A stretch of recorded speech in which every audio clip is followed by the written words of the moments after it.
कहने लगे ये बताओ भागवत कथा लिखी क्यों गई है?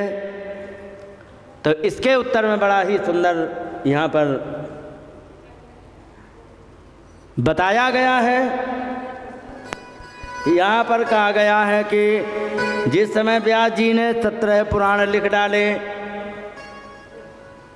वेद के 4 हिस्से किए। पहले वेद एक ही था प्रणव नाम का, क्योंकि लोगों की उम्र इतनी कम हो गई कि पूरा एक प्रणव नाम का वेद पढ़ेगा तो 4 जन्म लग जाएंगे, क्योंकि 100 साल की टोटल उम्र है, उसमें भी गारंटी नहीं कि वहाँ तक पहुँच जाएं, और उसमें भी पढ़ाई लिखाई करना है, घर परिवार चलाना है, बालक बच्चे आगे की जनरेशन भी उसे करनी है। और तो फिर अगर जो बड़ा वाला वेद दे दिया तो एक अध्याय कंप्लीट नहीं करेगा, तो इसलिए 4 भाग कर दिए। और उन 4 भागों को करके अलग अलग महात्माओं को पढ़ा दिया कि तुम अपने चेलों को पढ़ाना, तुम अपने चेलों को पढ़ाना। तो यहाँ लिखा है कि तत्र ऋग्वेद धरा पहला सामगो जैमिनी कवि, और ऋग्वेद जो था वो पहले महात्मा को पढ़ा दिया कि तुम अपने चेलों को पढ़ाना, और सामवेद को जैमिनी महात्मा को पढ़ा दिया। वैशंपायन एक को निष्णातो यजुषाम होता, और यजुर्वेद था वो वैशंपायन महात्मा को पढ़ा दिया गया। और इसके बाद अथर्वांगिरसामासीत, अथर्ववेद को अंगिरा महात्मा को सिखा दिया, और उन्होंने सब कुछ इस प्रकार से पढ़ाने लग गए। इसके बाद कहा गया कि वेदों में सभी का प्रवेश नहीं है। ठीक है, वेदों में सभी का प्रवेश नहीं है। क्यों नहीं है? इसका कारण मालूम है? क्योंकि वेद को पढ़ने के लिए बहुत सतोगुणी बुद्धि होनी चाहिए। और एक बात और बता दे, हमारे गुरुदेव कहते थे कि जिसकी बुद्धि सतोगुणी है ना, वो व्याकरण पढ़ पाता है, क्योंकि तमोगुणी बुद्धि में व्याकरण पहली बात तो घुसेगी नहीं, और घुस भी गई तो उसको ढंग से उसका प्रेडिक्शन नहीं कर पाएगा, क्योंकि एक कार्य के लिए 4 सूत्र आ जाते हैं, असली कौन लगेगा पता ही नहीं लगेगा। तो सतोगुणी होना चाहिए, वो व्याकरण पढ़ पाता है, और जब व्याकरण पढ़ पाएगा वही वेद पढ़ पाएगा। और अगर जो सतोगुणी नहीं है तो फिर वो वेद नहीं पढ़ सकता। इसलिए कुछ लोगों को पहले ही किनारे कर दिया। कहेगी कौन कौन? कहे स्त्री शूद्र द्विज बंधुनाम त्रयी न स्तुति गोचरा। कहने लगे कि स्त्री शूद्र द्विज बंधु माने नीच ब्राह्मण, और ये 3 लोगों को वेद नहीं पढ़ाया जाता। एक बार एक माता जी कहने लगे क्यों वेद पढ़ने का हमारा अधिकार नहीं है? क्योंकि है, सच में है। अब एक बार बताओ, तुम यजुर्वेद की ऋचाएँ पढ़ रही हो, तुम्हारा लाला है 1.5 साल का, उसने कच्छे में सूसू कर लिया, अब तुम वेद पढ़ोगे कच्छा सुखाओ? बताओ। क्योंकि सबकी जिम्मेदारी अलग होती है। एक बार बताओ, साइकिल का पहिया अगर जो ट्रैक्टर में लगाओ कितनी देर चलेगा ट्रैक्टर? और अगर जो ट्रैक्टर का पहिया साइकिल में लगा दो तो कितनी देर चलेगी? तो कहने का मतलब ये है, सबकी अलग अलग भूमिका है, सबको एक जिम्मेदारी। आपने मैनेजमेंट पढ़ा है? तो मैनेजमेंट में होता क्या है? एक मान लीजिए कि कोई भी स्टार्टअप है ना, उसमें मान लो कोई फैक्ट्री है, सपोज दैट, छोटी बात कर रहे, फैक्ट्री है, तो एक होगा मैनेजर, कोई HR होगा, फिर कोई उसके वर्कर होंगे, वर्कर के भी हेल्पर होंगे, हेल्पर में भी कोई सप्लायर होगा। इतनी चैन होती है ना, जब इतने सारे लोग लगे होते तब एक फैक्ट्री रन कर पाती है। सच है कि नहीं? संसार का सिस्टम। अच्छा एक बात बताएं, अब अगर जो वो कहने लगा जो हेल्पर है, जो 50 किलो का कट्टा ले जा रहा है 2 मंजिल पर, वो रूठ के बैठ जाए नहीं हम मशीन चलाएंगे, तो सच बताना हेल्पर के बिना वो मशीन चल जाएगी? जब माल ऊपर नहीं पहुंचेगा तो मशीन कैसे बिना मतलब के चलेगी? तो ध्यान रखो। इसीलिए कहते हैं कि छोटे से छोटा व्यक्ति और बड़े से बड़ा व्यक्ति फैक्ट्री में उतना ही महत्वपूर्ण होता है जितना HR मैनेजर उतना ही हेल्पर होता है। क्योंकि ध्यान रखो, नीचे की सप्लाई चेन टूट जाने पर मैनेजर HR सब धरे रह जाएंगे कि नहीं?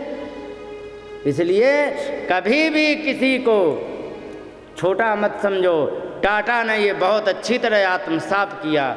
टाटा के अंदर एक ये है विशेषता, जो हमने तो खैर नौकरी नहीं की है, महिमा सुनने को मिली है कि उनके यहाँ मजदूरी करने वाला कुछ नहीं, नॉन स्किल लेबर है, वो भी जाएगा, और चाहे मैनेजर हो, टाटा इज्जत सबकी बराबर करते हैं, क्योंकि उन्हें पता है कि मैनेजर का काम अलग है, इसका काम अलग है। एक भी काम रुक गया तो सारा काम होगा कि नहीं।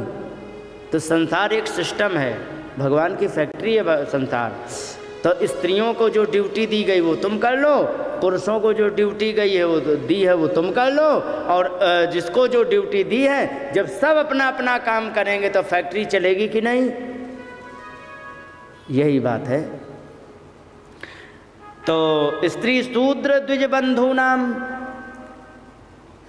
पंडितों को पढ़ने का आदेश है, लेकिन अगर जो वो भी कुमार्गी हो जाए तो उसे भी किनारे कर दो, और कुमार्गी ब्राह्मण को भी नहीं पढ़ाना चाहिए। सबसे बड़ा प्रमाण गुरु द्रोणाचार्य जी ने स्थापित किया है। कैसे? एक जो शक्ति होती है ब्रह्म शक्ति, अर्जुन को चलानी आती है लेकिन उसको डिस्ट्रॉय करनी भी आती है, लेकिन अश्वत्थामा को चलानी आती है, उसको समाप्त नहीं कर सकता है। क्यों? क्योंकि उन्हें पता था कि भले ही मेरा बेटा है लेकिन ये कुमार्गी है, तमोगुणी है, इसको सारी विद्याएं दे दी तो ये अच्छे काम में नहीं लगाएगा। और अर्जुन इतना समझदार है कि वो कभी भी इसका दुरुपयोग, मिसयूज कभी भी नहीं करेगा। इसलिए सबसे बड़ा उदाहरण मिलता है कि अर्जुन को ज़्यादा विद्याएं दी थी, अपने पुत्र को कम विद्याएं दी थी। तो कहने का मतलब ये है, पहले अधिकारी देखा जाता है कि कितनी इसकी क्षमता है। पता लगा कि दे बहुत कुछ दिया, वो बौखला गया, उसका दुरुपयोग किया। प्रायः करके आजकल लोग पद का मिसयूज ही कर रहे हैं, इसीलिए अगली पीढ़ी में मिल नहीं पाता है। इसीलिए ज़्यादा जब मिसयूज करता है तो पूरी भी नहीं कर पाता है, सस्पेंड कर दिया जाता है। कोई भी तुम्हें मिला है उसका सदुपयोग करोगे, लंबे समय तक करोगे, दुरुपयोग करोगे टेम्परेरी, किसी दिन चले जाओ, ख़त्म, कोई पता नहीं।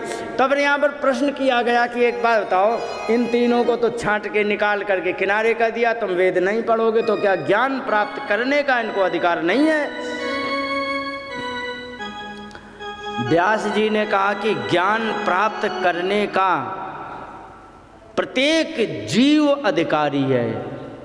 ज्ञान प्राप्त करने का उसका फंडामेंटल राइट है, उसको कोई भी नहीं रोक सकता है कि तुम ज्ञान प्राप्त नहीं कर सकते हो। इसलिए इसके लिए दूसरा जुगाड़ है, तो जरूरी थोड़े है। एक बात बताओ, सुनो, आप लोगों ने देखा होगा किसी किसी को भागवत पढ़ने का शौक है लेकिन बेचारे वे संस्कृत नहीं जानते हैं, तो अपना सुख सागर रख लेते हैं। हो सकता है इनमें भी सुख सागर किसी के पास हो, तो सुख सागर होती है तो क्या भागवत वो कोई अलग है? वही है, बस अंतर इतना है कि उसमें श्लोक नहीं, इसमें श्लोक हैं बस। और श्लोक से हमें मात्र एक सुविधा होती है, इसलिए श्लोक ज़्यादा बोलते। क्या कि 2 लाइन में बड़ा लंबा व्याख्या में अपने आप, नहीं तो अगर जो पूरी व्याख्या पढ़ेंगे तो हमारी कथा नहीं हो पाएगी, क्योंकि व्याख्या लंबी होती है, श्लोक शॉर्ट होता है। एक शब्द पढ़ा, बढ़िया से अर्थ कर दिया, बन गई कथा। अब अगर जो हम श्लोक पढ़ के कथा करते हैं तो कम समय लगता है, और अगर जो हम अर्थ पढ़ के कथा करेंगे तो समय ज़्यादा लगेगा, क्योंकि अर्थ बहुत लंबा होता है उसका। तो आपको यदि नहीं आता है श्लोक तो आप सुख सागर पढ़ लो, वो भी भागवत है। तो ऐसे मैंने एक व्यवस्था की है कि क्या, क्योंकि जो वेद नहीं पढ़ सकते हैं, तो यहाँ लिखा है कि भारत व्यपदेशेन याम्नायार्थश्च दर्शिता, जो भी वेदों का वास्तविक अर्थ है वो भारत व्यपदेशेन, भारत माने महाभारत के बहाने से मैंने वेद का ही अर्थ करके संस्कृत में, सरल संस्कृत में मैंने दे दिया है। तो आप महाभारत पढ़ के वही ज्ञान प्राप्त कर सकते हैं। महाभारत संसार का यदि सबसे संपूर्ण ज्ञान का भंडार यदि कोई एक ग्रंथ है, उसका नाम है महाभारत। महाभारत में हर बात का गीता भी है, महाभारत का छोटा सा टुकड़ा, विदुर नीति महाभारत का छोटा सा टुकड़ा, बहुत सारा ज्ञान है और दो तो ऐसे मात्र ज्ञान के ही हैं जिसको कहते हैं शांति पर्व और अनुशासन पर्व। वो तो भीष्म पितामह का केवल और केवल प्रवचन ही है। तो कहने का तात्पर्य ये है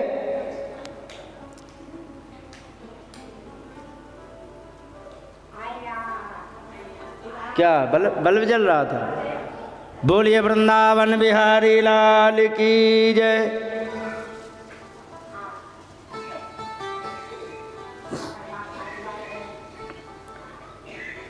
तो उन्होंने कहा कि कोई बात नहीं, जिसको जो वेद नहीं पढ़ सकते हैं तो उसको हम महाभारत के माध्यम से हम उसको वेद पढ़ा देंगे। 17 पुराण लिख डाले। 17 पुराण लिखने के बाद अब उन्होंने देखा कि मेहनत तो बहुत करी लेकिन मेहनत में रस नहीं आया। एक बात बताओ माता जी, एक बात बताओगी, सबसे वेरी इम्पोर्टेंट रिश्तेदार कौन होता है? हाँ हाँ, प्यारा रिश्तेदार कौन होता है? हैं? भाई होता है तुम्हारे हिसाब से? नहीं होता है, जमाई होता है। हाँ, जमाई होता है। तो अगर जो जमाई अगर जो आ जाए तुम्हारे यहाँ, ठीक है, और जिस समय जमाई आता है तो सासू माता के पैर जमीन से 1 फुट ऊंचे पड़ते हैं। पढ़ते कि नहीं? हाँ, माता के फिर हालचाल अलग होते हैं। तो मान लीजिए जमाई आ गया, तुमने खूब बढ़िया बड़ी खुशी खुशी में खूब बढ़िया सब्जी रोटी सब बनाई, ठीक है, और परोसने में तुमने क्या किया, एक में थोड़ी नमकीन, एक में अचार, एक में सलाद, एक में सब कुछ रख दिया और रोटी भी रख दी, सब्जी रखना भूल गई और दे दी उसको। बताओ जमाई का पेट भरेगा? नहीं भरेगा।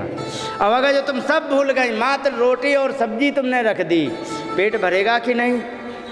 भर जाएगा। यही बात है। तो कहने का मतलब ये है कि उनको अच्छा क्यों नहीं लग रहा था, इसका उन्हें उत्तर ये था कि बहुत प्रयास किया लेकिन भगवान की महिमा को व्यक्तिगत रूप से ना लिखने के कारण उनका मन नहीं भर रहा था। नारद जी आए, नारद जी ने कहा ये बताइए, हे पाराशर्य महाभागा, हे महाभागशाली पाराशर, ये बताइए कि आप इतने दुखी क्यों हो?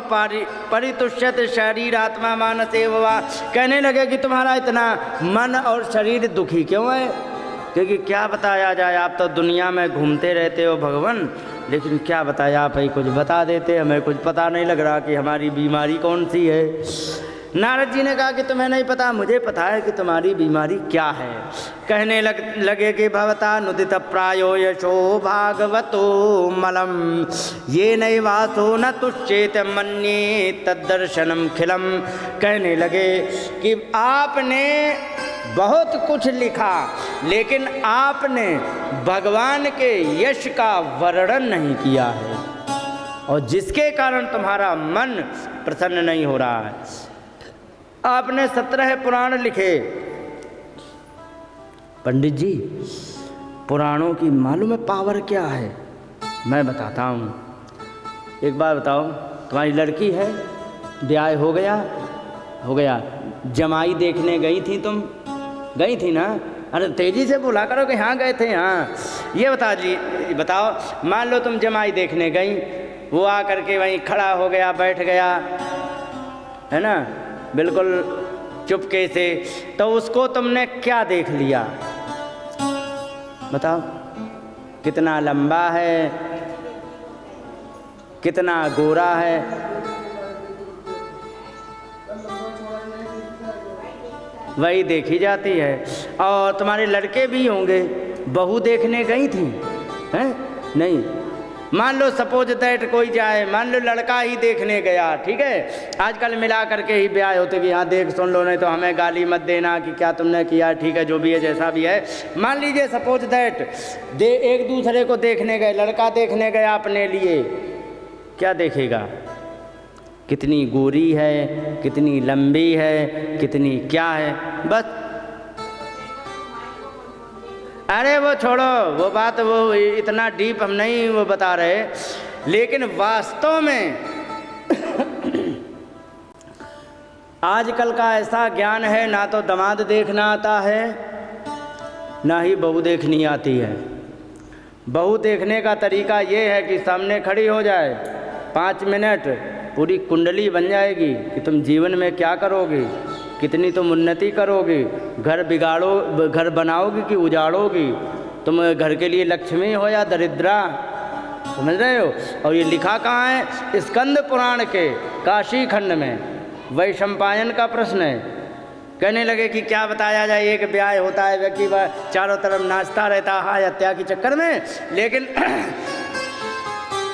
ये बताओ ऐसा क्या किया जाए कि ब्याह भी हो जाए लेकिन हत्या भी ना हो। तो कहेगी सबसे बड़ा आसान काम है। कहेगी क्या? अरे बढ़िया सी पत्नी देख लो। कहेगी बढ़िया पत्नी कैसी होती है? तो वहाँ बढ़िया पत्नी देखने का तरीका बताया गया है।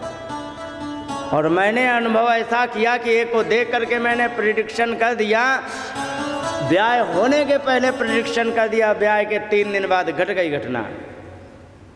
मेरा दोस्त था मनोज नाम का एक, तो उसका ब्याह होना था, उसका लंबा सा मैंने देख लिया। उसने कहा कि मेरी थी वो ब्याह तय हो गया। और फूला फूला फिरा, जिसका ब्याह है वो फूला फूला फिरा तो सामान्य बात है। उसने कहा देखा देखा देखो हमारी ये है। मैंने देख करके हमारी आंखें खुल गई, हमारी आंखें खुली। मैंने कहा कि पापा कहाँ हैं? क्योंकि वे यहीं हैं। भैया कहाँ हैं? वो यहीं हैं। तो मैंने कहा कि ऐसा करना, इनसे कह देना थोड़ा संभल के रहना। क्योंकि अच्छा ये क्यों? मैंने कहा बस संभल के रहना, क्योंकि ब्याह होने वाला ही थोड़े कहेंगे कि कोई मरने वाला है, रंग में भंग थोड़ी फैला है, बस संभल के रहना। ठीक है, कौन सुनता है? अरे इनके जैसे तो बकते रहते हैं। और ब्याह जाना था, उसके ठीक 1 दिन का गैप था, उसके 1 दिन पहले मर गया। मान लो रविवार को जानी हो बारात, तो शुक्रवार को कांड हो गया, शनिवार का गैप है और फिर रविवार को जानी है। अब ये मैंने कैसे प्रिडिक्शन कर दिया? स्कंद पुराण पढ़ा था भाई, बस।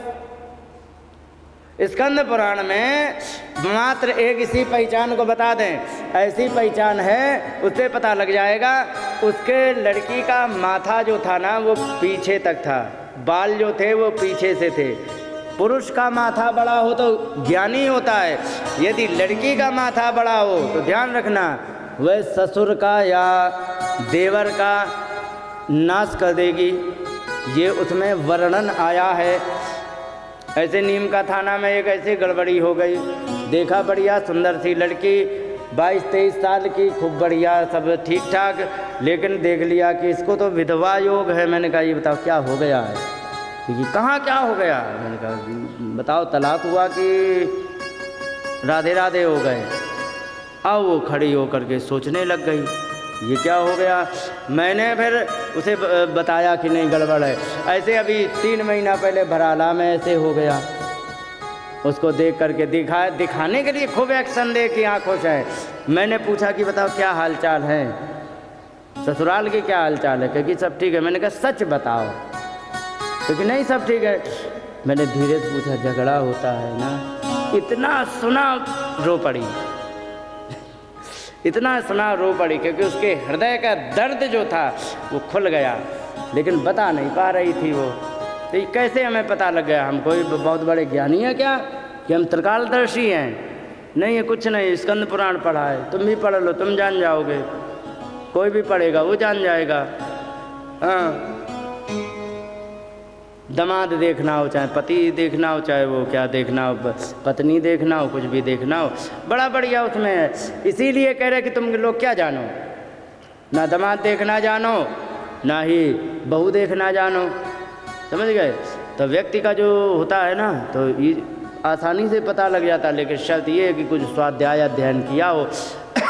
हाँ, कुछ उपाय ऐसा है जो कि मैं तुम्हें बता सकता हूँ, तो तुम अपना देख सकते हो कि तुम तमोगुणी हो, रजोगुणी हो, सतोगुणी हो, या तुम देवता प्रवृत्ति के हो या राक्षस प्रवृत्ति के हो। ये हम तुम्हें बड़ा आसानी से बता दें, सबके घर में उपलब्ध है, सब पढ़ लेना, देख लेना। गीता का 16वां अध्याय में मात्र 2 बातें लिखी हैं। किसने किसने पढ़ी गीता है? कोई एक आध हाथ उठाओ। वाह, एक्सीलेंट, थैंक यू। और कोई? कोई नहीं।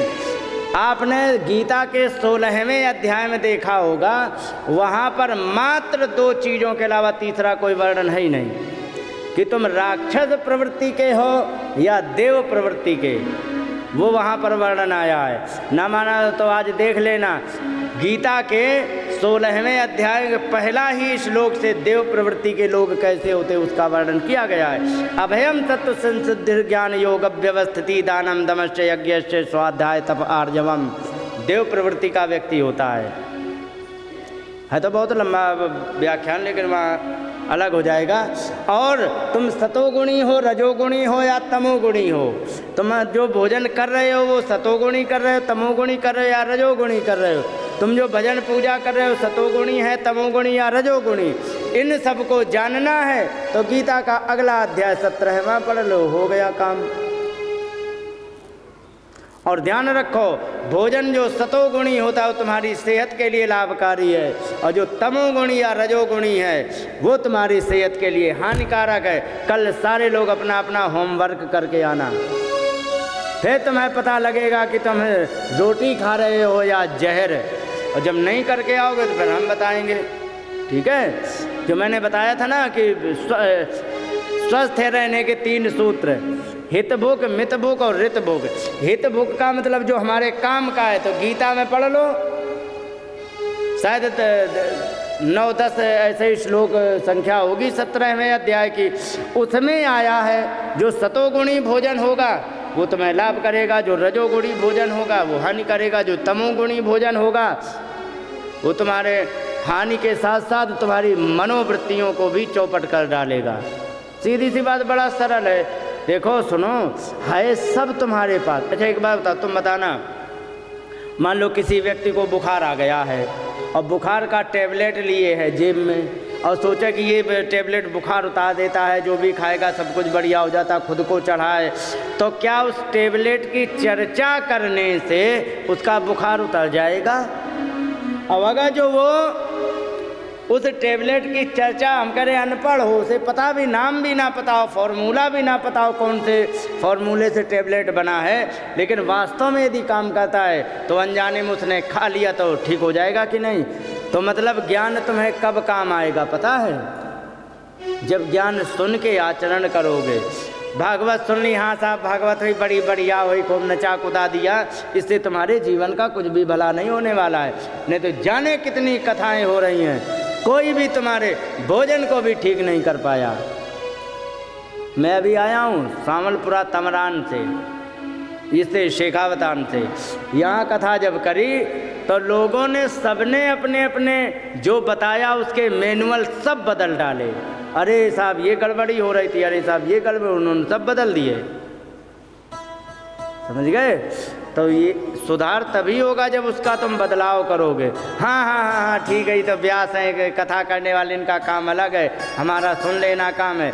तो केवल सुन करके चले आने से कुछ नहीं होगा। जैसे टेबलेट जेब में पड़े होने से तुम्हारी कभी भी बीमारी का निदान नहीं होगा, उसको तो खाने से ही होगा। तो ज्ञान का लाभ तुम्हें आचरण से ही होगा, अन्यथा दूसरा कोई भी साधन नहीं है। यहाँ पर कहा गया कि हमें पता है कि तुम्हें क्यों नहीं हुआ, कहेंगे क्यों नहीं हुआ? क्योंकि भवतानुदित प्रायो यशो भागवतो मलम ये नैवासो न तुष्येत मन्ये तद्दर्शनम खिलम। क्योंकि ये जो तुमने सब कुछ किया है, क्योंकि तुमने सब कुछ किया है लेकिन आपने भगवान के यश का वर्णन नहीं किया है, और यश का वर्णन ना करने के कारण तुम्हारी आत्मा कभी भी प्रसन्न नहीं हो रही है। और एक बात और बता दें, जिसके जीवन में, जिसकी कविता में और जिसके आचरण में भगवान का अंश नहीं होगा वो बहुत जल्दी मिट जाता है। ध्यान रखो। महाभारत में एक प्रश्न किया गया, वही भीष्म पितामह से। महाभारत में जब प्रश्न किया गया भीष्म पितामह से, कहा गया ये बताइए कि सब चीज संसार में एक दिन देखो, एक दिन तुम 2 साल की बच्ची थी, ठीक है नहीं, अब आज युवती कहलाती हो, और ये क्यों माता हो अम्मा, ले उनके टावर अभी नहीं काम कर रहे। माता सुनो, मैं ये कह रहा हूँ, एक दिन तुम 5 साल की गुड़िया हुआ करती थी, ठीक है नहीं, आवाज 60 साल की बुढ़िया हो कि नहीं। मतलब जो भी चीज है धीरे धीरे धीरे धीरे उसकी उम्र बढ़ रही है। क्या ऐसा भी कुछ है कि क्या कि जो एक जैसा दिखता रहे हमेशा, उसमें कभी भी उसके लगाव में कभी कमी ना आवे। क्योंकि हाँ, कुछ चीज़ें ऐसी हैं कि चाहे जीवन भर उनका इस्तेमाल करते रहो। जैसे रसगुल्ला रोज़ खाओ, लेकिन एक दिन कह दोगे कि नहीं साहब, अब रसगुल्ला तो नहीं चाहिए, हमें तो सब्जी रोटी चाहिए। लेकिन कुछ ऐसी चीज़ें हैं जीवन भर उनको उपयोग करते रहो, लेकिन कभी भी वे पुराने का अनुभव देते ही नहीं हैं। सूरज भगवान पुराने हैं कि नहीं हैं? जब आप छोटी सी थी तब भी सूरज भगवान निकलते थे, आज भी निकल रहे। कभी आपको लगा कि क्या वही रोज़ रोज़ सूरज निकलते, कोई लेटेस्ट निकलना चाहिए, नीले गुलाबी लगे कभी? क्यों? महाभारत में उत्तर आया है कि कुछ चीज़ें ऐसी होती जो कभी भी पुरानी नहीं पड़ती। क्या क्या? क्योंकि आदित्यस्योदयस्तात् तांबूलम भारती कथा इष्टम मित्रम प्रिया भार्या नूतनानि दिने दिने। सूर्य का उदित होना कभी भी पुराना नहीं पड़ता। तुम्हें पुराने लगे सूरज भगवान? हाँ, जिस समय निकलते हाँ सूरज निकल आए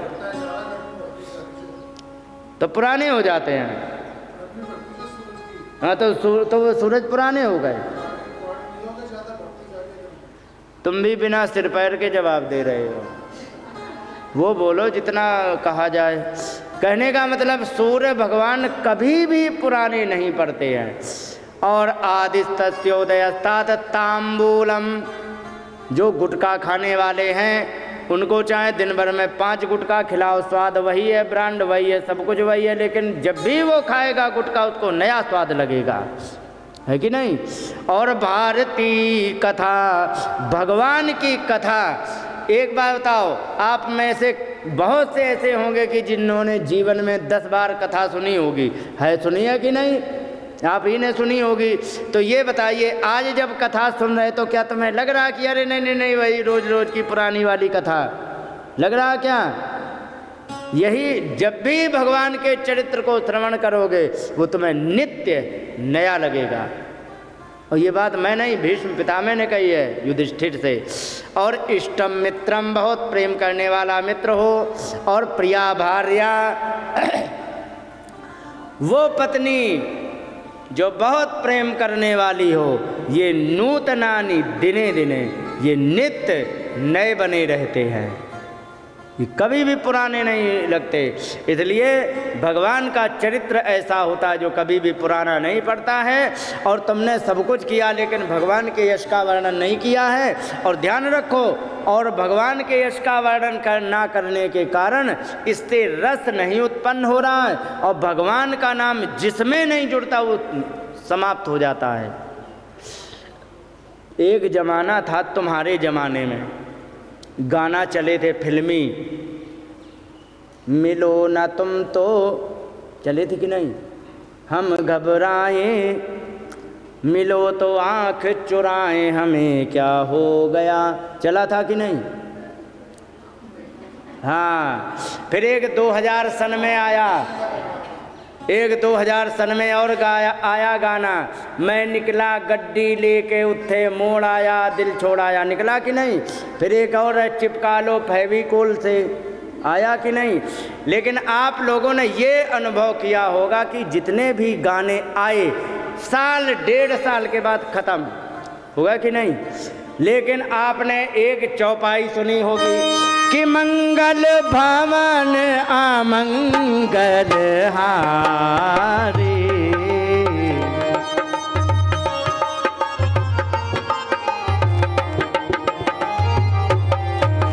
द्रवहु सुदशरथ अजीर बिहारी दबहु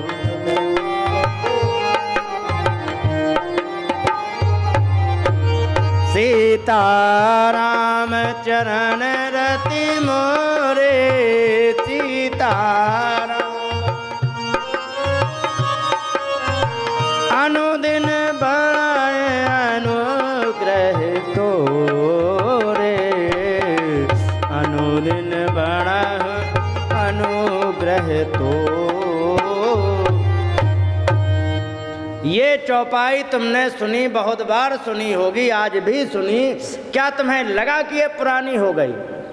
क्यों? और मालूम है कितनी पुरानी है? इतना पुराना कुछ भी नहीं, 550 साल की है चौपाई। कितने दिन की? 550 साल की। एक बहुत पुराना, आपने हम उदाहरण और देते, एक गाना सुना होगा, ये माना मेरी जान मोहब्बत सजा मजा इसमें इतना मगर किस लिए, आया था कि नहीं? कब आया था? लगभग ये 75 और 80 के बीच में। और इस साल 2 साल बाद बजा और राधे राधे हो गया कि नहीं? और उसी की एक पैरोडी गीत आया, कब? लगभग 1996 में। और वो पैरोडी गीत था भगवान को लेकर के, और ऐसा प्रचलित हुआ, आज भी गाना उतना ही हिट है। कौन सा मालूम है? ये माना मेरी जा का वो है, अरे द्वारपालो कन्हैया से कह दो कि मिलने सुदामा। ये उसी गाने की पैरोडी है। और इससे भी पुराना एक तुम्हें फिल्मी गीत सुनाते हैं। फिल्म का नाम पूरब पश्चिम, सभी लोगों को याद है, सभी लोग गाएंगे। ओम जय जगदीश हरे स्वामी जय जगदीश हरे, भक्त जनों के संकट दास जनों के संकट क्षण में दूर करे। ओम जय जगदीश हरे। है कि नहीं? फिल्मी गाना है ये, और बहुत पुराना है गाना।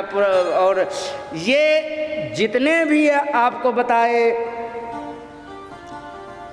कौन कौन से, चिपका लो फेविकोल से, निकला गड्डी लेके और मिलो ना तुम, तो इनसे सबसे पहले का है। इनको आज नहीं कहीं सुनाई पड़ता है, लेकिन ये गीत जिस समय बजता है तो क्या लगता है कि ये पुराना पड़ गया। क्यों? इसमें भगवान का नाम जुड़ गया है, और जिस चीज़ में भगवान का नाम जुड़ा रहेगा ना, तो कभी भी पुराना पड़ता ही नहीं है, और हमेशा आनंद एक जैसा देता है।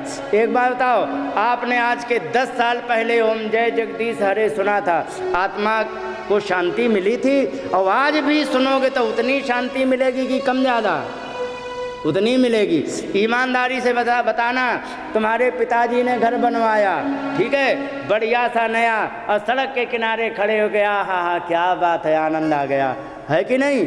क्या 10 साल बाद पिताजी को वही आनंद मिलेगा घर को देख के? नहीं मिलेगा। लेकिन इसको, आरती को जब सुनेंगे तो बराबर आनंद मिल रहा। क्यों? क्योंकि भगवान का नाम है, उसमें आनंद की कभी भी कोई कमी आती ही नहीं। बाकी सब संसार के सुख धीरे धीरे, सच बताना, जिस समय लड़का लड़की का ब्याह होता है, सच बताना, वे बोले भले ही ना, लेकिन जमीन पे पैर पड़ते हैं क्या, है ना? लेकिन कितने दिन वो खुशी रहती है। जैसे ही 1-2-4 दिन तो लगती है कि आहा क्या चंद्रमुखी मिली है, और इसके बाद जब 1-आध महीना बीता तो क्या सूरजमुखी मिली, और एक बाद फिर जब साल बीती गई तो क्या ज्वालामुखी मिली है। तो सुख रहा कि खत्म हो गया। संसार का कोई भी सुख तुम्हें लगातार कांस्टेंट रूप से एक जैसा सुख नहीं दे सकता। और यदि सुख देने वाला है तो भगवान का भजन करके देखो। मीरा जी कह रही हैं कि चोर न लूटे, खर्चे न खूटे, और दिन दिन बढ़त सब आयो। इसका वो कैसा बनेगा ग्राफ, डाउन जाएगा या ऊपर? क्योंकि सवाया बढ़ रहा है तो ऊपर को जाएगा ना। तो ये ऐसा ही सिस्टम है। और संसार के किसी भी सुख का ग्राफ डाउन जाएगा। ब्याह हो गया, नहीं हुआ, जब हो जाए तब बताना फ़ोन करके कि जितनी खुशी पहले दिन थी उतनी 1.5 साल बाद है कि कुछ कम हो गई, बताओगी? अरे वाह, एक्सीलेंट, समझ गए?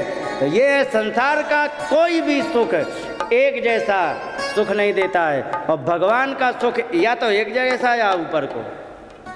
ना मानो तो गायत्री जाप करके देख लो, तुम्हें कुछ भी करने की, किसी से पूछने की ज़रूरत नहीं, तुम्हारे हृदय के अंदर आपको आभास होने लगेगा कि हमारे हार्मोन जिसको कहते हैं डोपामाइन, गावा नित्य प्रतिदिन बढ़ने लग जाएगा। समझ गए? गायत्री का प्रभाव है, करके देखो 1 आध महीना, लेकिन करोगी नहीं, तुम्हें उससे नहीं फुर्सत है। साथ भी कभी बहू थी से, हाँ, उससे जो टीवी से पहले तो तुम्हारा छुटकारा मिला, तब तो तुम आगे कुछ करो। बोलिए वृंदावन बिहारी लाल की जय। और कहने लगे कि नाथ यद वचः चित्र पदम हरेर्यशो जगत पवित्रम प्रगृणीत करहिचित तद्वायसम तीर्थ मुशंति मानसा न यत्र हंसा निर्मत्यु शिक्षया। कहने लगे कि जिस जगह पर भगवान का चरित्र नहीं होता है तो वो ऐसा ही तीर्थ होता है जिसमें कौवे निवास करते हों। वो कैसा तीर्थ हो गया? जिसमें कौवा निवास करते हों। ऐसी जगह जहाँ पर कौवा रहते हों वहाँ पर महात्मा जाएगा क्या? नहीं जाएगा। और जहाँ पर परम हंस रहते हों, हंस रहते हों, हंस का मतलब मालूम है? हंस की क्वालिटी तुम्हें पता है? पढ़ी लिखी हो तुम्हें पता ही नहीं होगी, अनपढ़ होती तो पता होती तुम्हें। हंस की क्वालिटी ये है कि कटोरी में ले जाके दूध पिलाओ, दूध पी जाएगा, पानी छोड़ देगा। ये हंस की क्वालिटी होती है, समझ गए? तो ये उसकी क्वालिटी होती है। माने जितनी व्यर्थ की चीज़ है वो तो सब तुम्हारी कटोरी में, जो काम की चीज़ें उसने ले ली। यही व्यक्ति को होना चाहिए। तो काम की चीज़ों को ग्रहण कर लो, व्यर्थ की चीज़ों को साइड में कर दो, बस यही है ज्ञान। तो कहने का मतलब ये है कि जहाँ पर भगवान के चरित्र ना होते हों तो वो कौवे का लिखा तद वायसम तीर्थ मुशंति मानसा, वो कौवों का तीर्थ है, उसमें कभी भी नयत्र हंसा निर्मत्य शिक्षया। और हंस की एक और विशेषता है, वो मोती चुगेगा। और जो हंस मोती चुगने वाला है, सच बताओ, वे तालाब में पोखरों में जाएगा क्या? वहाँ कौवा मिलेंगे तुम्हें। लेकिन जहाँ पर परमात्मा के नाम के यश का वर्णन किया गया है वहाँ पर हंस जाएंगे, परम हंस जाएंगे। आपने वो सुने होंगे बहुत से कवि सम्मेलन, टीवी में मोबाइल में आ रहे खूब, तो आपने देखा होगा जाने कितनी कविताएं बना बना करके और सुना दी जाती हैं। और एक बार सुना दी कविता बेकार। एक बार बताओ, कोई भी कविता तुमने सुनी और 1 महीने बाद दोबारा वही कविता सुनने लग जाओ तो उतनी ही हंसी आएगी जितनी पहले दिन आई थी, या कुछ उसमें अंतर आ जाएगा ना? यही बात कह रहे। लेकिन भगवान के ऐसा होता है, और एक दिन आकर के 2-3 बार सुनोगे वो रिजेक्ट हो जाएगी। लेकिन भगवान का नाम ऐसा है कि उसके आनंद में जब कोई कमी नहीं आती तो लंबा चलता है। तो ऐसे ही एक कवि थे जिनका नाम था बिंदु जी। बिंदु जी ने मंच पर कवि सम्मेलन वाली वही कविताएं कर करके सुनाई, और ऐसी ऐसी कविताएं सुनाई कि वो आज भी हम लोग गाते हैं। सभी लोग मात्र एक अंतरा गाएंगे, बोलिए वृंदावन बिहारी लाल की जय। कि यदि नाथ का नाम, उन्हीं कवि की कविता है ये। हाँ, उन्हीं कवि ने मंच पर ऐसे गा के सुनाई थी, आज भी जीवित है, 200 साल पुरानी है। कहने लगे यदि नाथ का नाम दयानिधि है तो दया भी करेंगे कभी न कभी। यदि नाथ का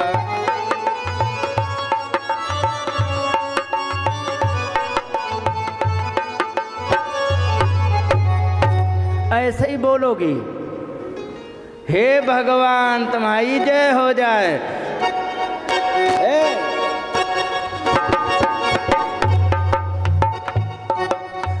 उतने ही तेज बोलना है जितना पड़ोसन से लड़ने में बोलती हो। जितनी अपनी क्लास फेलों के बाल नोचने में जितनी तेज चिल्लाती उतनी तेज बोलो। यदि नाथ का नाम दयानिधि है तो दया भी करेंगे कभी न कभी।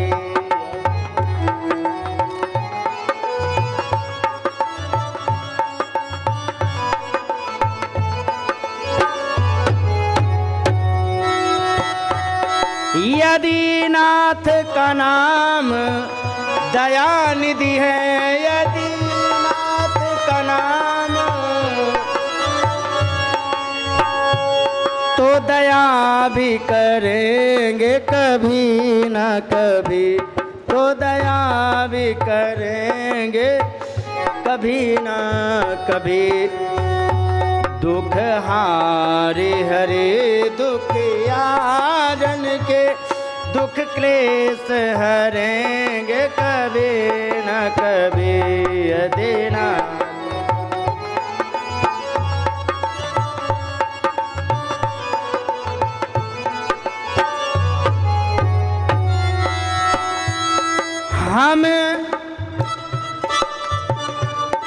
हम द्वार पे आपके आके पड़े, हम द्वार पे आपके, हम द्वार पे आपके आके पड़े मुद्दत से इसी जिद पर है अड़े, मुद्दत से इसी जिद पर है अड़े। यदि बिंदु तरे, यदि सिंधु तरे जो बड़े से बड़े तो ये बिंदु तरेंगे कभी न कभी। यदि नाथ का नाम दयानिधि है तो दया भी करेंगे कभी न कभी, तो दया भी करेंगे कभी ना कभी, तो दया भी करेंगे कभी ना कभी। भोले वृंदावन बिहारी लाल की जय। तद्वाग विसर्गो जनताघ विप्लवो यस्मिन् प्रतिश्लोकम बद्धवत्यपि नामान्यनन्तस्य यशोंकितानि क्षणमन्ति गायन्ति गृणन्ति साधवः। कहने लगे एक बात बताओ भगवान कितने दयालु हैं। एक बात बताओ तुम्हारा छोटा सा भतीजा हो 1.5 साल का, कहे बुआ जी टूटी, बुआ जी क्या समझेंगी? नहीं समझ पाई। वो रोटी मांग रहा है कि बुआ जी टूटी, मतलब बुआ जी रोटी दे दो, ठीक है। अब एक बार बताओ बुआ जी टूटी, ये तो कोई ना तो वाक्य है और ना ही कोई इसका अर्थ है, लेकिन बुआ जी ये समझ गई कि हाँ रोटी मांग रहा है, तो क्या बुआ जी थप्पड़ मारेंगी भतीजे के? क्यों रे टूटी क्यों बोला, रोटी क्यों नहीं बोलता? मारेंगी क्या? नहीं मारेंगी। इसी प्रकार से कह रहे हैं कि भगवान की क्या बड़ी दया है। यदि भक्त हमारा अनपढ़ हो, यत वाक्य विसर्गो जनताघ विप्लवो यस्मिन् प्रतिश्लोकम वद्यप श्लोकम अवध्यवत्यपि। कोई भी बात कही है ना तो श्लोक सही से बना पाया, ना उसका छंद बढ़िया लगाया, ना ही कुछ उसका जुगाड़ सही से बैठाया, बढ़िया सी कविता नहीं कह पाए। लेकिन मेरा नाम यदि लिया है तो भगवान का जब नाम लेते हैं तो कैसी भी टूटी फूटी वाणी में भगवान का जिस समय नाम लिया जाता है तो सज्जन लोग, साधु लोग उसको, उस कविता को कहेंगे कि नहीं। और खूब बढ़िया छंद प्रबंध बना बना करके और खूब बढ़िया सी कह दी कि तुम्हारे बाल बादलों जैसे हैं। कह गाने आते कि नहीं, तेरे काले काले बाल मुझे हैजा ना कर दें, आदि आदि आते ना। ये कितने दिन चलेगा? इनको क्या साधु लोग इनका समाज में कीर्तन कर सकते क्या? नहीं करेंगे। लेकिन भगवान का नाम कैसा भी टूटी फूटी वाणी में हो, कैसी भी कविता में हो, उसको साधु लोग बड़े प्रेम से उसका आदर पूर्वक उसका सम्मान करते कि नहीं। हम भी बहुत बढ़िया कोई थोड़ी बोल रहे हैं, लेकिन भगवान का नाम ले रहे तो सारा माल बिक रहा है, बिक रहा कि नहीं। लेकिन फिर भी हम बढ़िया नहीं, हमें कुछ पता है, लेकिन भगवान का नाम है तो उसमें सब माल बिक जाता है। ये चीज़ें हैं। तो यही बात कहिए कि भले ही तुमने गड़बड़ करके बोला हो, लेकिन यदि तुमने भगवान को लक्ष्य करके भगवान का नाम यदि बोला है तो तुम्हें कभी भी हानि नहीं होगी। उसको साधु लोग उसका आस्वादन करेंगे ही करेंगे, समझ गए। और तुमने खूब बढ़िया करके बनाया हो और गीत, लेकिन अगर जो भगवान का नाम नहीं है, साधु लोग तुम्हारे गीत को कभी स्वीकार नहीं करेंगे। और साधु लोग जिसे स्वीकार नहीं करते हैं, और सबसे बड़ा दुर्भाग्य की बात यह है, टीबी, हैजा, मलेरिया उसी चीज को होता है जिसको साधु स्वीकार नहीं करते। मीरा ने कहा, अरे मैं तो प्रेम दीवानी, मेरा दर्द न जाने कोई। कितने दिन पुराना है, 14वीं शताब्दी का है, और ये 2024 आ चुका है। 600 साल हो गए लमसम कि नहीं, थोड़े बहुत कम ज़्यादा सही हो गए कि नहीं। लेकिन आज भी इस गीत को गाया जाता कि नहीं, क्योंकि साधुओं ने उठा लिया इसे। तो कहने का मतलब ये है कि जिसमें भगवान का नाम नहीं होता, कितनी बढ़िया कविता हो, तुम्हारी कोई कीमत नहीं। और जिसमें भगवान का नाम जुड़ गया हो, कैसी भी कविता हो, वो तुम्हारी आदरणीय ही होगी। यही बात कहा गया है। और यहाँ पर कहा गया है, बोलिए वृंदावन बिहारी लाल की जय। इनका कोई इलाज नहीं है भाई, क्या बताया जाए। और यहाँ पर इस प्रकार से हे व्यास जी, नारद जी कह रहे, हे व्यास जी, यदि भगवान के नाम का आश्रय लोगे तो जो भी पढ़ेगा उसको आनंद की प्राप्ति होगी, और तुम्हें भी आनंद की प्राप्ति होगी, उसे भी आनंद की प्राप्ति होगी, तुम्हारी समस्या खत्म हो जाएगी। लेकिन तुमने भगवान के नाम का आश्रय नहीं लिया है, इसीलिए तुम्हें समस्या आ रही है। और देखो, सबसे बड़ा उदाहरण भगवान के नाम का प्रमाण क्या है, क्योंकि सबसे बड़ा उदाहरण मैं हूँ। नारद जी कह रहे, क्योंकि कैसा, क्योंकि मैं पहले एक दासी का पुत्र हुआ करता था। दासी का पुत्र होने के कारण ब्राह्मण देवता के यहाँ हमारी माता काम करती थी, उनकी सेवा करती थी, उनका मैं पुत्र था। और दासी का पुत्र होकर के मैंने भगवान के नाम का आश्रय लिया, और परिणाम ये हुआ कि आज मैं तुम्हारे सामने देव ऋषि नारद बन के खड़ा हूँ। क्योंकि ये कैसे, तो बताया कि एक बार की बात, ब्राह्मणों के यहाँ 4 महात्मा पहुँच गए, और 4 महात्मा जा कर के चतुर्मासा करने गए थे। चतुर्मासा समझते हो पंडित जी? हैं? अरे सब करते हैं, जैन लोगों ने परंपरा जीवित रखी है, तो जैन लोग अकेले नहीं करते हैं। उन्होंने बस इतना है कि उन्होंने परंपरा जीवित रखी, बाकी हम हिंदू लोग तो सब घोंट के चाट गए हैं, समझ गए। चतुर्मासा करते थे 2 लोग। कौन? एक कहता था वानप्रस्थी, दूसरा कहता था व्यापारी। वानप्रस्थी कौन होता है? कितने साल के हो? 60 प्लस या माइनस? माइनस हो। 55 साल या 60 साल में पहले क्या होता था, पहले जीवन का सिस्टम क्या था वो सुनो। पहले जन्म से लेके के 5 साल तक आराम से खूब खेलो खाओ उधम करो दंगा करो, मम्मी की साड़ी काटो, पिताजी के पैजामा काट दो, कोई दिक्कत नहीं। इसके बाद 5 साल के बाद तुरंत तुम्हारा एडमिशन करा जाएगा। 5 साल के बाद शिक्षा चालू हो गई। 25 साल तक कंटिन्यू शिक्षा प्राप्त करनी है। 25 साल की उम्र तक, माने तुम्हारी 20 साल की शिक्षा में जिस समय सिखाया जाएगा तो तुम्हें इतना ज्ञान हो जाएगा कि किसी का हाथ कट गया है उसे तुम जोड़ सकते हो, इतना ज्ञान होता था पहले। और 25 साल के बाद हो जाता था ब्याह, और ब्याह के बाद 1-2 साल में बालक बच्चे, और इसके बाद लगभग 55-60 तक आराम से बच्चों का पालन करो, तब तक उनका भी ब्याह कर दो। कह दो लाला तुम अपना कमाओ खाओ, तुम जानो, हम जा रहे हैं कल्याण करने। तो फिर उस उम्र में मजबूती होती, जैसे तुम हो अभी मजबूत हो, भले ही 60 से 1 आध कम हो, मजबूत तो हो ही। तो ऐसे में तीर्थों में भ्रमण करते थे, समझ गए? तीर्थों में भ्रमण करते उसे वानप्रस्थ कहते हैं। और जब घूमते घूमते तीर्थों का दर्शन करते थे और उम्र अपनी पूरी करते थे, जब कमजोरी आ जाती थी तब वो संन्यास ले लेता था, क्योंकि अब तो बस शरीर त्यागना है, तो वो वानप्रस्थ ही होता। ले हम एक से तंग थे, उधर पीछे शुरू हो गए, तुम्हारी जय हो जाए। एक से तंग थे, ये यहाँ शुरू हो गए। बोलिए वृंदावन बिहारी लाल की जय। तो उसे कहते हैं वानप्रस्थी। वानप्रस्थी सब में हिंदुओं में ही होते थे, जैन भी हिंदू ही हैं, वे अलग से तो थोड़े ही है। पंजाबी सिख ये भी हिंदू है, सब हिंदू हैं, तो ये सब इनमें परंपरा होती थी। तो ऐसे ही वानप्रस्थी आ गए चतुर्मासा करने के लिए। समझ गए कॉन्सेप्ट क्लियर?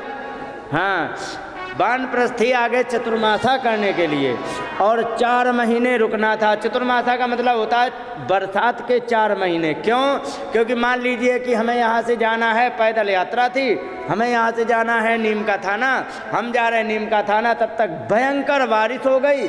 इधर पीछे थी वो नदी तेज हो गई, आगे वाली नदी वो भी तेज हो गई, हम फंस गए जंगल में, अब क्या खाएं कहाँ रहें, है ना। तो बरसात का महीना चालू होते ही वो सब कुछ छोड़ छाड़ के तीर्थों का भ्रमण, कहीं एक जगह जहाँ पर वो पहुँच गया वहीं जाके 4 महीने काटता था। गांव वाले खूब व्यवस्था करते थे, चकाचक खाता था। इसीलिए गांव में तुम्हें धर्मशाला मिलेंगी। समझ गए? मिलती कि नहीं? धर्मशाला में क्या होता बताओ? आजकल धर्मशाला में ब्याह होते हैं, लेकिन ब्याह के लिए धर्मशाला नहीं थी। वो जो चतुर्मासा करने सन्यासी आते थे, महात्मा वानप्रस्थी आते थे, उनको रहने के लिए होता था। और उसमें बीच में परांगण होता था, उसी में गांव वाले ले जा करके आटा दाल चावल बनाते खिलाते थे, इसलिए धर्मशाला होती थी। और ज़्यादा नहीं, मात्र 50 साल बीत जाएं, इसके बाद धर्मशाला इतिहास बन जाएगी। क्या बन जाएगी? इतिहास। बहुत सी जगह इतिहास हो गई है। 50 साल इसलिए कह रहा हूँ कि जो पुरानी बची है तो 50 साल जिंदा नहीं रहेंगी, ख़त्म हो जाएंगी, इतिहास हो गई। उनमें बनेंगे बढ़िया बढ़िया 5 स्टार होटल या बढ़िया बढ़िया बिल्डिंगें बनेंगी। धर्मशाला आ गई बाढ़ में। ये होगा, इतिहास बनने जा रहे। क्यों? क्योंकि अब उसकी आवश्यकता ही नहीं। पहले क्या होता था, वानप्रस्थी लोग होते थे, उसमें 20-20, 50-50 हर साल आते, अरे नहीं कहीं आएंगे। अब उन्होंने वानप्रस्थ का आश्रय लेना ख़त्म कर दिया, कोई उसमें जाता नहीं। एक बात और बता दे, सेवा उसी की होती है, सच बताना, झूठ मत बोलना। जो भैंस दूध ज़्यादा देती है उसको बढ़िया दाना चारा मिलता है या दूध ना देने वाली को? हाँ, कितने ईमानदार हो, सच है कि नहीं?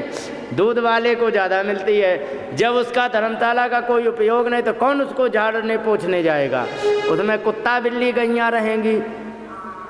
ये चक्कर है, इसलिए इतिहास होने जा रही हैं। तो वानप्रस्थी आए, वानप्रस्थी आकर के वहाँ रहे, भगवान की कथा सुनाते थे। हमारे पंडित जी के यहाँ रहते थे, वहीं पर कथा सुनाते थे। और कथा सुना करके यहाँ पर कहा गया है कि ते मई अपेता खिल चापलार्भके दान्ते धृत क्रीडन के नुवर्तिनी चक्रू कृपाम यद्यपि तुल्य दर्शन शुश्रूषमाणे मुनयोल्प भाषिणी। कहने लगे कि उन्होंने हमारे ऊपर कृपा कर दी। क्योंकि क्यों कर दी? क्योंकि उन्होंने हमारी एक्टिविटी देखी। एक बात बता दें, एक आपने कहावत सुनी है कि पूत के पाँव पालने में दिख जाते हैं। तो इसका मतलब समझते हो? व्यक्ति अपना जीवन भविष्य कैसा बनाएगा 6-7 साल की उम्र में पता लग जाता है। ध्यान रखो, जो बच्चा केवल खेलने में ही व्यस्त रहे, कोई वैसा काम ना करे जो समाज में जिंदगी में काम आए, जान लीजिए वो जीवन को नरक बनाने वाला है। क्योंकि खेल करके बचपना बिताया जा सकता है, जीवन नहीं। समझ गए? अब अगर जो तुम्हारे पास विद्या है तो विद्या से तुम बचपना भी बिता सकते हो और जीवन भी बिता सकते हो। सच है कि नहीं? छोटे छोटे बच्चे कहीं कहीं हमने देखा है वृंदावन में इतने बड़े बड़े बच्चे तबला बजाते हैं, और जब बैठते हैं इतने बड़े गले के सामने उसका डुग्गा आ जाता तबले का, और क्या बढ़िया शास्त्रीय संगीत में बजाते हैं, तो उसको इज्जत मिलती होगी कि नहीं? और एक बात बताओ, इज्जत जिसे मिले उससे ज़्यादा आनंद देने वाला आत्मा को साधन क्या हो सकता है? सबसे ज़्यादा ये बताओ आप लोग सब लोग अनुभव करके, आदर ज़्यादा मिलने से आत्मा प्रसन्न होती है, खेलने से अकेले? आदर मिलेगा जिसे उसकी आत्मा ज़्यादा प्रसन्न होगी, लेकिन किसी ने अपनी आत्मा की प्रसन्नता को मात्र खेल से जोड़ लिया, तो 4 दिन खेल लो, 14-15 साल तक पढ़ाई लिखाई हो गई तब तक खेल लो, पिताजी के राज में खेल लो, और जैसे ही ब्याह हो गया, क्योंकि तुमने जीवन तो काटा है मात्र और मात्र खेल के, अब तुम्हारे ऊपर आ गई जिम्मेदारी, अब तुम क्या करोगे? और समझदार कौन हो मालूम है? समझदार वो होता है कि जो चीज़ आगे आने वाली है उसकी पहले से एडवांस तैयारी करे। माता सही बताना, जब तुम्हारे भतीजे का ब्याह हुआ था, ठीक है, तो सच बताना, मुझे बता दो, मैं किसी को नहीं बताऊंगा, ठीक है? हाँ, तब तुमने कितने दिन पहले से तैयारी करनी शुरू करी थी? कम से कम कहो 1 महीने से थैला पैक होना शुरू हो गया कि ये नहीं रह जाना चाहिए, वो नहीं रह जाना चाहिए, और फिर जब आप जाती हो तो वहाँ लगता है कि हाँ जो चाहिए था सब कुछ आ गया होता है कि नहीं? और जो तुम्हें तुरंत अचानक निकलना हो तो सच बताना, क्या तुम्हारा थैला पैक करने में सब सामान अचानक की तैयारी में चला जाएगा? नहीं होगा। ध्यान रखो, जो व्यक्ति एडवांस अलर्ट होता है, ठीक है, वो जीवन में ऊंचाइयां पाता है। जो तुरंत ऐन टाइम पर तैयारी करता है कभी भी जीवन में ऊंचाई नहीं पा सकता है। ध्यान रखो, जिसका ब्याह करना है और जान ले कि हमें पत्नी का भार मेरे जीवन में आने वाला है, तो उसको क्या चाहिए कि उसके भार को सहन करने की क्षमता पहले डेवलप करे। किया जाएगा तो उसको पैसा भी चाहिए, तो ऐसा क्या करें कि पैसा कमाने लग जाएं, ऐसा क्या करें कि हमें ये भी करने लग जाए जो पैसा आ जाए। और जब वो पहले से एडवांस अलर्ट होकर के वो काम करता है तो पैसा कमा लेता है, उसको कोई भी अपनी लड़की का ब्याह कर देता है, वो कभी भी दुखी नहीं रहती है। पता लगा क्या करके कि लड़का पढ़ता है, पढ़ने के बाद क्या करता है, क्रिकेट खेलता था। गलती से मत करो। मान लो बाई चांस अच्छी तैयारी करके अच्छा बढ़िया लक रहा, भाग अच्छा रहा तो सरकारी चला गया, ठीक है। बाई चांस एक्सीडेंटली किसी भी कारण से प्रारब्धवश सरकारी नहीं मिला, फिर क्या करेगा? क्योंकि तैयारी नहीं की है। और आज की एक बात और बता दे, आज की शिक्षा व्यवस्था ऐसी कबाड़ हो चुकी है कि इसमें मात्र और मात्र दिमागी रटंत विद्या भरी जाती है। कोई भी प्रैक्टिकल नहीं, कोई भी अभ्यास नहीं, मात्र और मात्र रटा दो। पानी का सूत्र क्या है? H2O है कि नहीं? और जाने कितने विद्यार्थी रटे हो, और तुम्हें भी रटा है।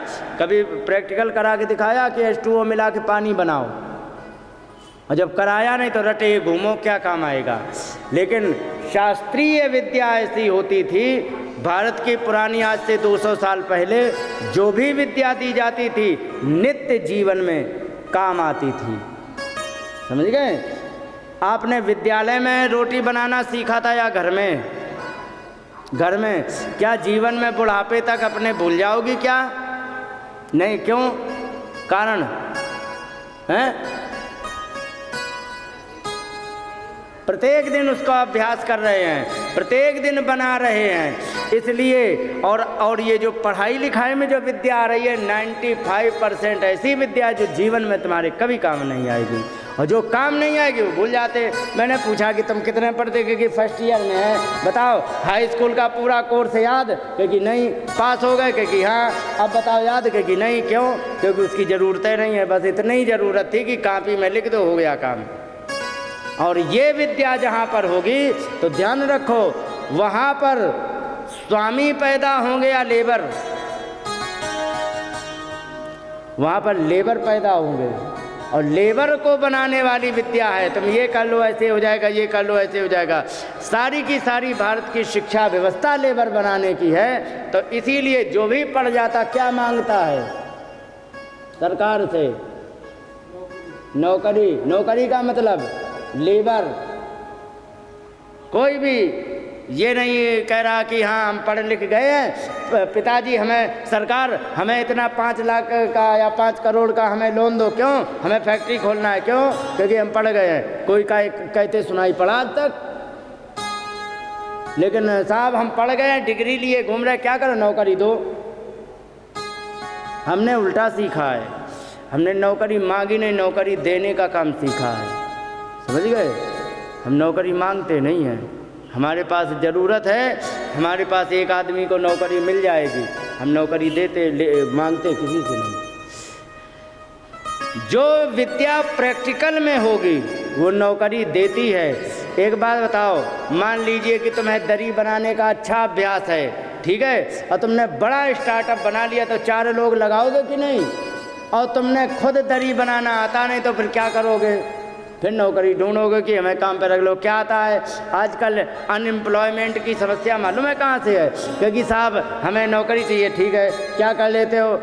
बस पढ़े लिखे है, ये डिग्री है। क्योंकि हमें तो चाहिए कोरल ड्रॉ की डिजाइनिंग के लिए, कोरल ड्रॉ चलाना आता नहीं, एक्सेल चलाना आता है नहीं, टैली चलानी आती है नहीं, तुम्हारी टाइपिंग स्पीड क्या है? कुछ भी नहीं। तो तुम्हारी क्या शकल देखने के लिए रखें? हमें काम चाहिए, तुम्हारी शकल और डिग्री नहीं देखनी है। समझ गए? तो जहाँ पर प्रैक्टिकल ज्ञान नहीं होगा वहाँ पर अनएम्प्लॉयमेंट की समस्या होगी। जहाँ पर प्रैक्टिकल ज्ञान होगा वहाँ पर अनएम्प्लॉयमेंट की समस्या नहीं, वो खुद 2-4 लेबर रखेगा। आपने देखा होगा ई मित्र वाले खुले हैं ना दुकानें, जब अकेले नहीं संभाल पाता तो एक अपना असिस्टेंट रखता कि नहीं?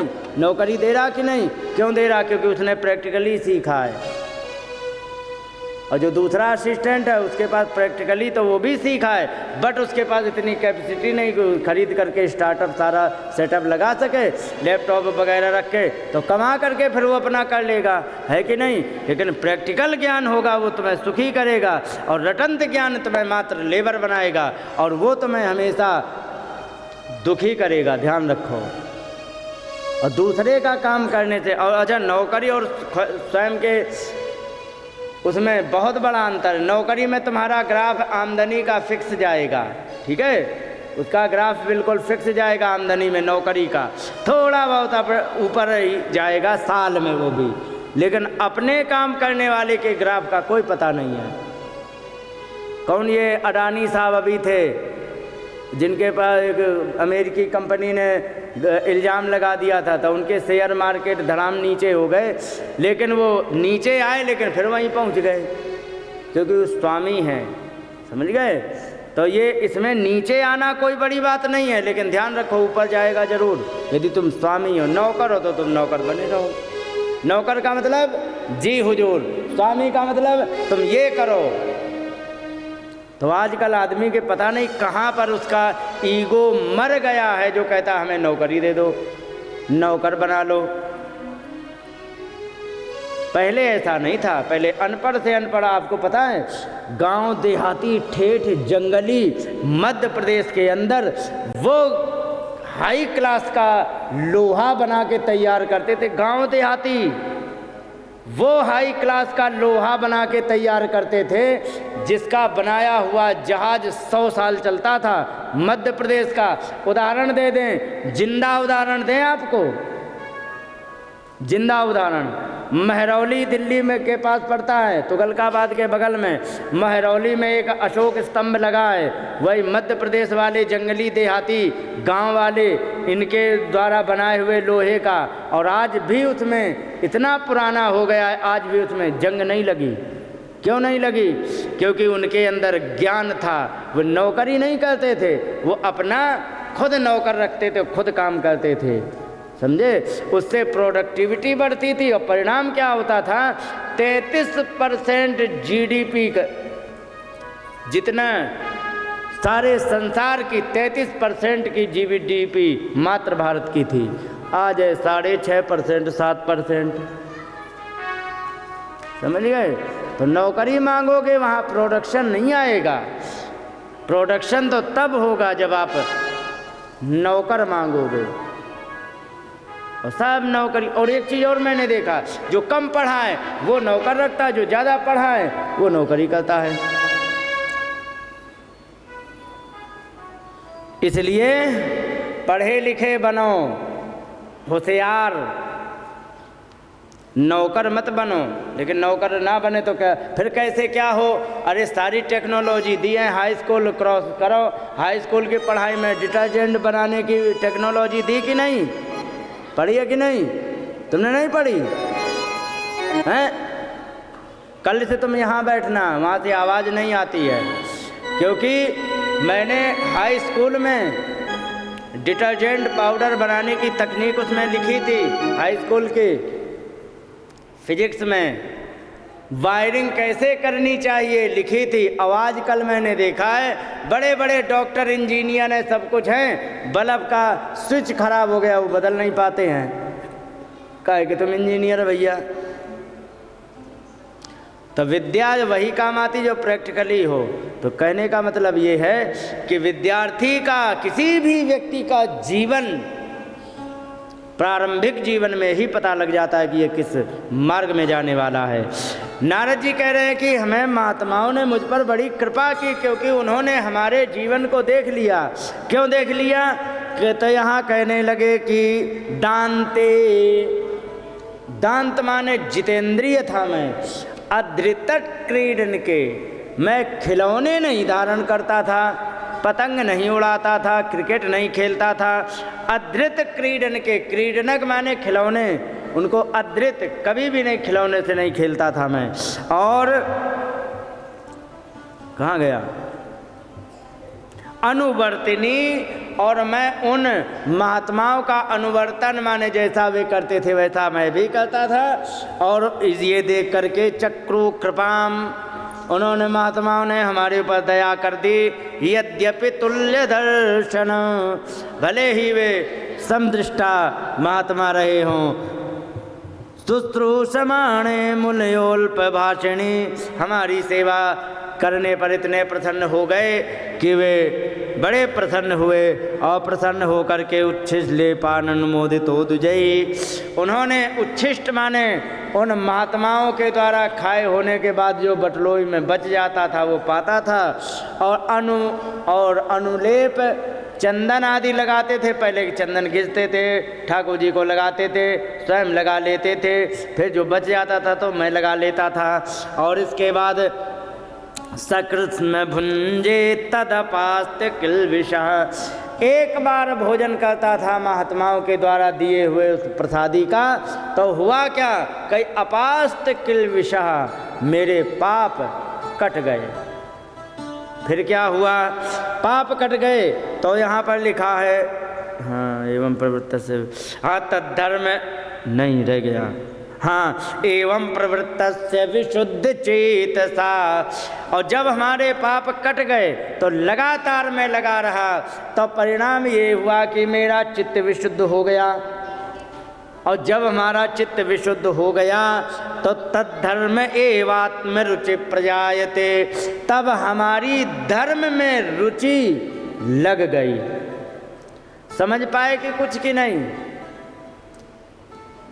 जब तुम्हारे पाप कटेंगे तब तुम्हारा अंतःकरण शुद्ध होगा। जब पाप कटेंगे तब तुम्हारा अंतःकरण शुद्ध होगा, और जब तुम्हारा अंतःकरण शुद्ध होगा ना, तब तुम्हारी धर्म में रुचि बनेगी। समझ गए?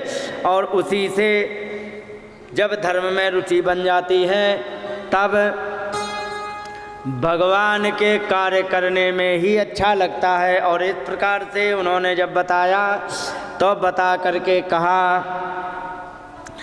कि उन महात्माओं ने हमारे ऊपर बहुत अच्छी कृपा की, और कृपा करने के बाद भगवान में मन लगने लगा। और एक दिन वो आया, समय की 4 महीना बीत गए, वे वानप्रस्थी जाने को तैयार हो गए।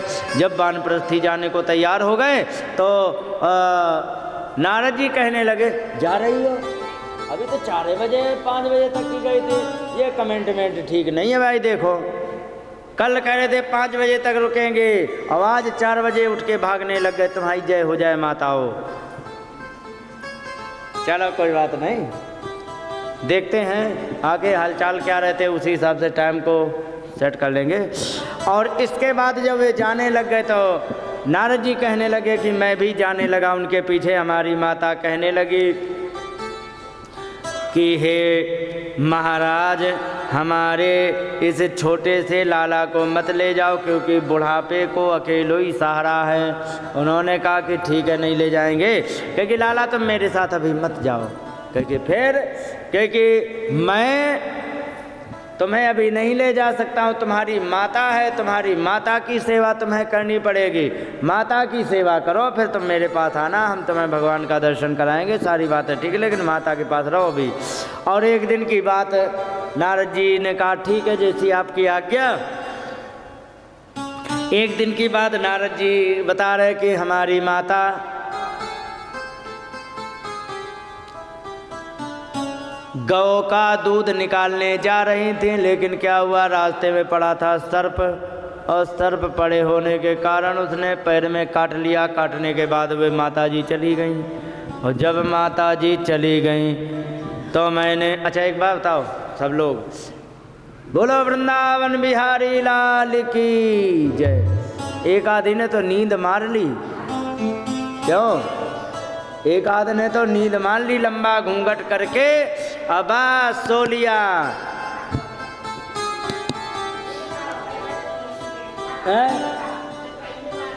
अब मैं इसका क्या उपाय करूं? तुम्हारी समस्या है, तुम्हारे यहाँ की।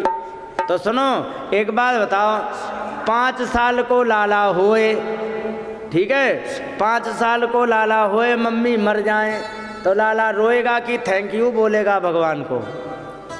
रोएगा।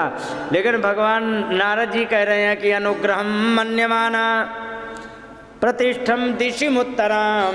मैं उत्तर दिशा के लिए निकल गया और भगवान का अनुग्रह माना। मैंने कहा थैंक यू वेरी मच भगवान, जो हमारी माता स्वर्ग सिधार गई।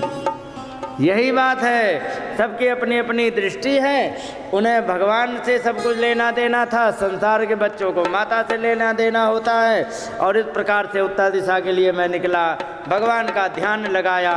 एक बार भगवान ने हमें दर्शन दिया और देख करके आत्मा तृप्त हुई। और जैसे ही और देखने की लालसा हुई भगवान को, इतने में वे अंतर्ध्यान हो गए। और जैसे ही अंतर्ध्यान हुए, अब मैं बड़ा झटपटाने लगा। भगवान से कहा भगवान हमें दोबारा दर्शन दो, दोबारा दर्शन दो। भगवान ने कहा नहीं लाला, अब नहीं हो सकता है, क्योंकि अभिपक्व कषायाणाम दुर्धर्षो हमको योगिनाम। जिस व्यक्ति के अभी पूरे पाप कटे नहीं होते हैं, उनको हम अभी दर्शन नहीं दे पाते हैं। इसलिए अभी आओ, तुम प्रयास करो, और अगला जब जन्म तुम्हारा होगा तब मैं तुम्हें दर्शन दूंगा। तो इसके बाद अब उन्होंने कहा कि नामान्यनंतस्य हतत्रपा पठन गुह्यानि भद्राणि कृतानि चा स्मरण। भगवान के नाम का स्मरण करते हुए संसार में भ्रमण करने लगा। और कहीं कैसे, कहीं कि हतत्रपा, लज्जा को छोड़ करके मैं भगवान के नाम का उच्चारण करने लगा। सच बताना, आप लोग अपना अपना अनुभव शेयर करना। जब किसी भैया का या भतीजे का ब्याह होता है तो डीजे में नाचने में शर्म आती है या यहाँ भगवान का कीर्तन कराने में? सच बताओ, हैं? हाँ, क्या बात है, माता कितनी ईमानदार है। अरे जिस समय भैया भतीजे का ब्याह होए तो आरसीसी की सड़क टूट जाती है नाच नाच के। और आज भगवान का नाम करो तो ऐसे बोलेंगी जैसे हे भगवान।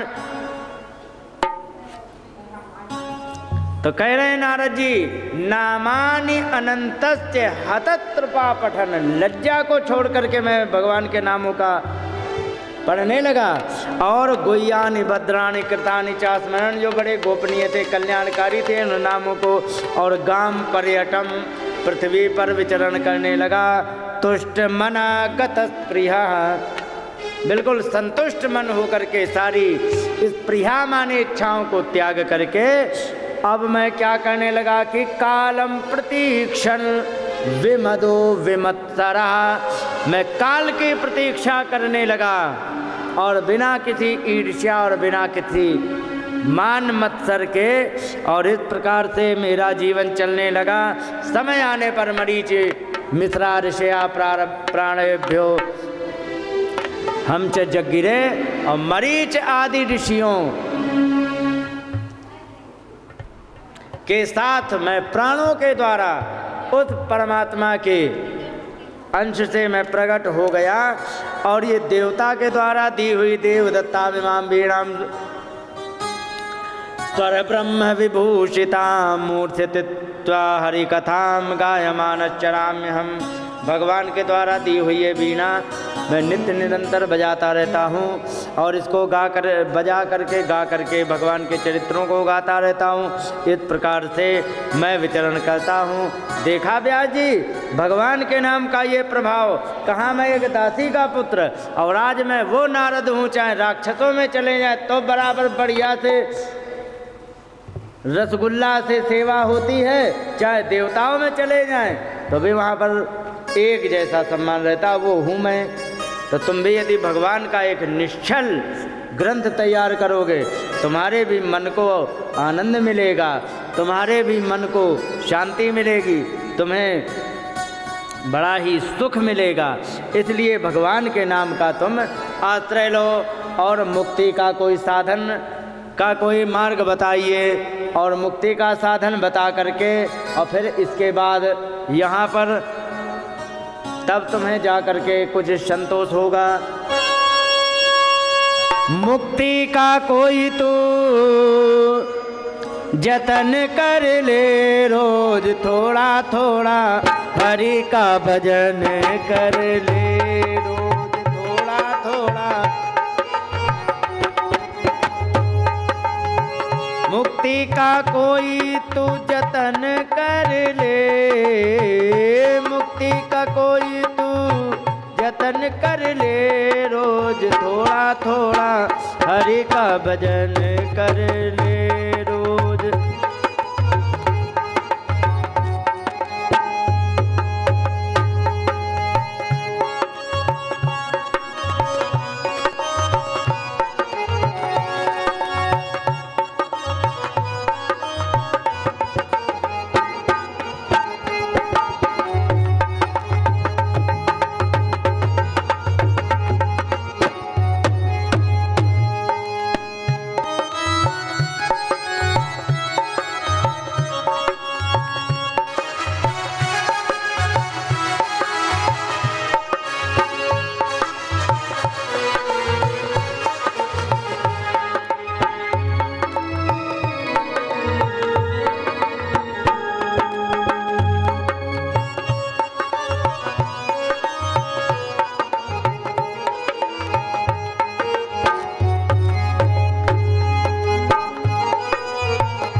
भक्ति करेगा बड़ा सुख पाएगा, भक्ति करेगा। बोलो बोलो तुम्हारी जय हो जाए, सब लोग बोलो। भक्ति करेगा बड़ा सुख पाएगा, भक्ति भक्ति से आत्मा का मैल छूट जाएगा, भक्ति से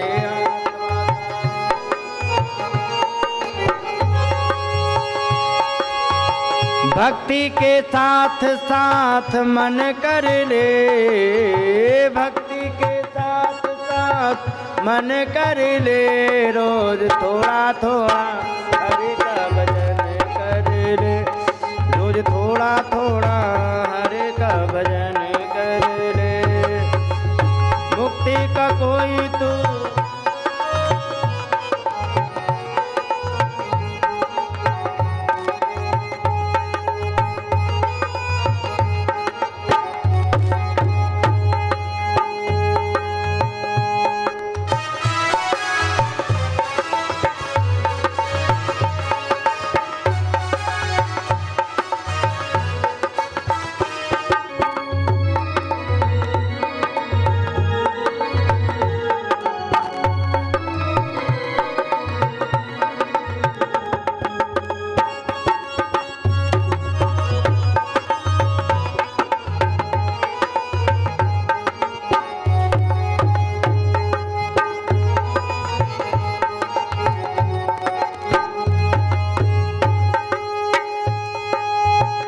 संगत कर अच्छे लोगों की, संगत कर अच्छे,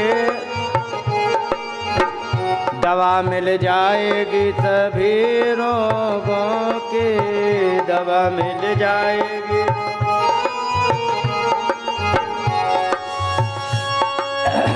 जिंदगी को अपनी चमन कर ले, जिंदगी को अपनी चमन कर ले, रोज थोड़ा थोड़ा हरि का भजन कर ले, रोज थोड़ा थोड़ा हरि का भजन कर ले, रोज थोड़ा थोड़ा हरि का भजन कर ले, रोज थोड़ा थोड़ा हरि का भजन कर ले।